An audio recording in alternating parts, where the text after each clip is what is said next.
পেহেলগাঁওয়ে জঙ্গি হানার পর দেশ জুড়ে চলছে প্রত্যাঘাতের প্রস্তুতি। বুধবার দেশ জুড়ে যুদ্ধকালীন মহড়ার নির্দেশ দিয়েছে কেন্দ্রীয় স্বরাষ্ট্র মন্ত্রক। মঙ্গলবার দেশের সমস্ত রাজ্যের স্বরাষ্ট্র সচিবদের সঙ্গে বৈঠক করলেন কেন্দ্রীয় স্বরাষ্ট্র সচিব।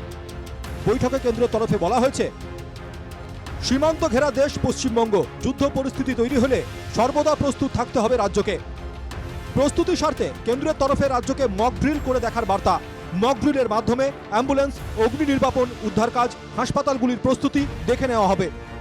রাজ্যের 17টি জেলাকে অতি স্পর্শকাতর বলা হয়েছে কেন্দ্রের তরফে। 7 দিনের মধ্যে সামগ্রিক প্রস্তুতি খতিয়ে দেখে নিজেদের যুদ্ধের জন্য প্রস্তুত করতে হবে। রাজ্যের সাইরেনগুলিকে দ্রুত সারিয়ে কার্যকরী করার নির্দেশ। যুদ্ধ পরিস্থিতিতে রাজ্যের সঙ্গে সিভিল ডিফেন্সের যোগাযোগের প্রধান মাধ্যম হবে এয়ারফোর্স। দ্রুত প্রত্যেক জেলা ধরে ধরে কন্ট্রোল রুম তৈরি করতে হবে। যুদ্ধ হলে উদ্ধার কাজ ও বিপর্যয় মোকাবিলায় ব্যবহার করা হবে কন্ট্রোল রুমগুলি। রাজ্যের যে সমস্ত জরুরি ব্যবস্থাপনা বিভাগগুলি রয়েছে, অর্থাৎ অগ্নি নির্বাপন ব্যবস্থা, পুলিশি ব্যবস্থা, সিভিল ডিফেন্স ব্যবস্থা, হসপিটাল ব্যবস্থা, এই সমস্তগুলিকে যাতে একেবারে যুদ্ধ লাগলে যেরকম পরিস্থিতি মোকাবিলায় সুসজ্জিত করা যায় সেরকম ভাবেই রাখতে বলা হয়েছে কেন্দ্রীয় সরকারের পক্ষ থেকে। কোথায় কোথায় মক ড্রিল করা হবে সবটাই নির্ভর করবে রাজ্য সরকারের ওপর।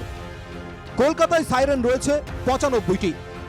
বেশিরভাগ সাইরেন দীর্ঘদিন অব্যবহারের ফলে অকেজো হয়ে রয়েছে। সেগুলিকে দ্রুত সারিয়ে কার্যকরী করার নির্দেশ দেওয়া হয়েছে। প্রত্যেক জেলাতেই 20 থেকে 25টি সাইরেন রয়েছে। প্রত্যেক জেলার হেডকোয়ার্টারে একটি সাইরেন রয়েছে।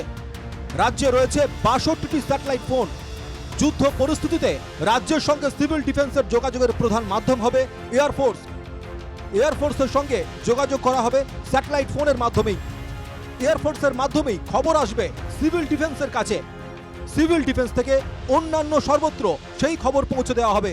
সেই মতো পরবর্তী পদক্ষেপ নেওয়া হবে। কেন্দ্রীয় সরকারের তরফ থেকে দ্রুত প্রত্যেক জেলা ধরে ধরে কন্ট্রোল রুম তৈরি করার কথা বলা হয়েছে, যেগুলি সারা দিন অ্যাক্টিভ থাকবে। যেহেতু বর্ষার কথা মাথায় রেখে মে মাস থেকেই রাজ্যে এই ধরনের কন্ট্রোল রুম চালু হয়ে যায়, আপাতত সেগুলিকেই যুদ্ধ হলে উদ্ধার কাজ ও বিপর্যয় মোকাবিলায় ব্যবহার করা হবে। রাজ্যের পক্ষ থেকে যে সমস্ত বর্ডার এলাকাগুলো রয়েছে সেই জায়গাতেও অতিরিক্ত নজরদারির কথা বলা হয়েছে কেন্দ্রীয় স্বরাষ্ট্র মন্ত্রকের পক্ষ থেকে। এনকেটিভি বাংলার জন্য সৌমেন মুখার্জির সঙ্গে দেবারতী ঘোষ, কলকাতা।